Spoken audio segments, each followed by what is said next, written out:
Sen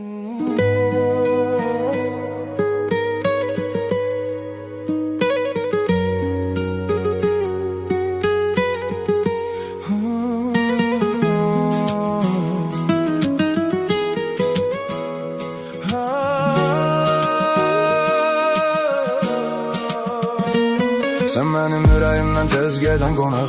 Gözlerin yalan demez ve senin kızaran yanağın. Yeniden her şey başlasak yanar mı sönen ocağım? Yüreğimde esret çekir orada boş kalan otağın. Senin yanağına süzülen yaş mı akan? Benim yüreğime tökülen kan mı daman? Benden uzaklara gidip tek koyma ama. Çok sevdi yandık bize niye sevme yar? Beni atıp gitme, ben ölüm ben ölüm. Yağış olum sel olum yanağına süzülüm süzülüm. Ağrı veren hatireler aynalara düzülür düzülür. Sensiz hoş geçmir inan bir günüm. Bir günüm beni atıp gitme, ben ölüm ben ölüm. Yağış olum sel olum yanağına süzülüm süzülüm. Ağrı veren hatireler aynalara düzülür düzülür düzülür. Sensiz hoş geçmir inan bir günüm bir günüm. Ötüp artık son görüşten günler ve aylar.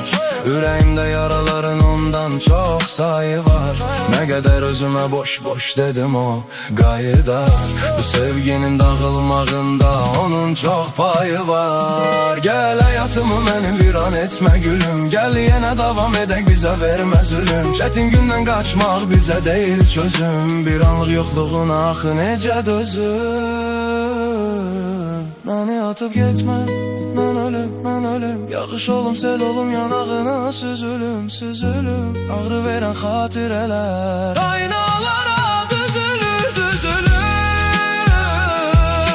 Sensiz hoş geçmir inan bir günüm bir günüm. Beni atıp gitme, ben ölüm ben ölüm. Yağış olum sel olum yanağına süzülüm süzülüm.